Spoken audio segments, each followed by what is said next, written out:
নমস্কার, কস্তুরীর গৃহকোণে সবাইকে warm welcome. আমাদের এখানে জগদ্ধাত্রী পুজোটা বেশ ধুমধাম করে করা হয়। ছাদে উঠে দেখি বেশ ভিড় হয়েছে, আর লাইনের এই দিকটাতে পুরো যানজট হয়ে গেছে। শুধু ঠাকুর দেখা নয়, তার সঙ্গে মেলা দেখাও আছে। আর এই যে পেরিয়ে যাচ্ছে বন্দে ভারত এক্সপ্রেস।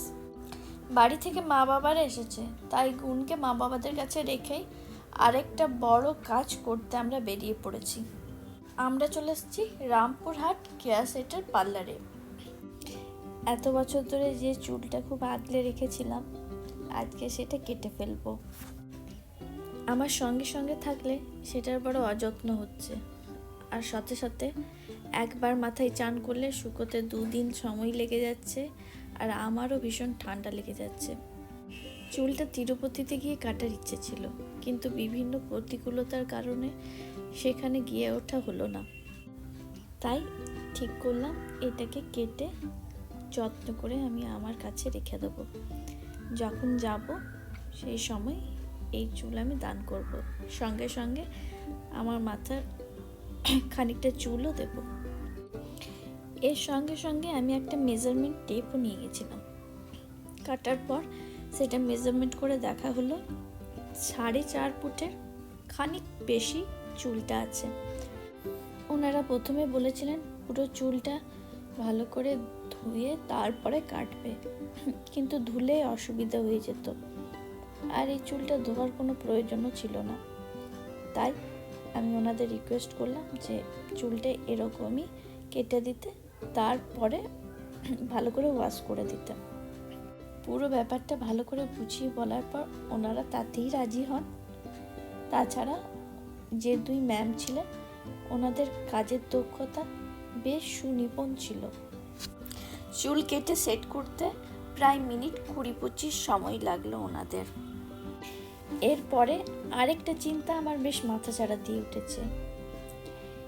বাড়ি ফিরে গুণ আমাকে দেখে কি রিঅ্যাক্ট করবে? এই চুল কাটা মাকে বেশ ভালো লাগবে, না আমার এই আগের লুকটাকে ওর বেশি পছন্দ হবে? আমাকে দেখে ভয় পাবে না তো, বা চিনতে কোনো অসুবিধা হবে? পার্লার থেকে আর বাড়ি না গিয়ে সোজা চলে এলাম একটু মায়ের কাছে। প্রণাম করে বাড়ি ফিরবো ঠিক করেছিলাম। আর এই পুজোর থিম করেছে পুরনো দিনের বিয়ে। দেখুন না, গোটাটাই আগেকার দিনের বাড়ির মতো বেশ দোতলা বাড়ি সাজিয়েছে।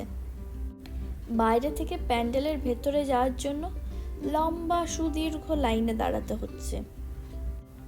অন্য সময় অ্যাপার্টমেন্টের ছাদ থেকে বা যখন গুণকে নিয়েও মাঝে মাঝে এদিকে আসি, তখন দেখি এই সারা মাঠ জুড়ে বাচ্চাগুলো খেলা করে। বেশিরভাগ ক্রিকেটই খেলে, কখনো এক দল খেলছে, কখনো বা 1-2 জন তাদের বাবা মাদের সাথে খেলছে। গুণ এখানে এসে খুব আনন্দ উপভোগ করে, তবে বেশি আনি না, কারণ বল লেগে যাওয়ার ভয়টা থাকে খুব।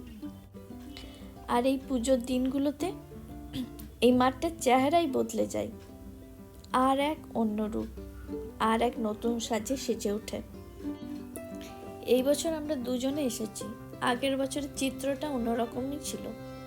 আগের বছর আমরা অনেকেই ছিলাম, আর এই দিনটাই বেশ আনন্দে হই হই করতে করতে কাটিয়েছিলাম। ভেতরে তো পুরো বিয়ে বাড়ির পরিবেশ। একদিকে গরম গরম রসগোল্লা হচ্ছে, হাঁড়ির মধ্যে পোলাও রাখা, অন্যদিকে তেলে ভাজা হচ্ছে, কেউ কুটনো কুটছে তো কেউ মশলা বাটছে, আর মাঝখানে পুরোহিত মশাই বর কনেকে মন্ত্র বলে শুভ বিবাহ সুসম্পন্ন করছে। বিয়ের মণ্ডপের পেছনেই দান সামগ্রী রাখা আছে, খাট, সাইকেল, আর আগেকার দিনে দেওয়া হতো ওই শাটার দেওয়া টিভি, সঙ্গে মাদুর আর ওই টিনের বাক্স। এগুলো সব একেবারে নিখুঁতভাবে দেওয়া আছে। সঙ্গে একটা বড় পেতলের গামলার মধ্যে পেতল আর কাঁসার সামগ্রী। আজ এই পর্যন্তই, ভিডিওটা এখানেই শেষ করলাম। সবাই ভালো থাকবেন, সবাইকে ভালো রাখবেন, আর ভিডিওটা ভালো লেগে থাকলে লাইক করে শেয়ার করে দেবেন, সাবস্ক্রাইব করতে ভুলবেন না। টাটা।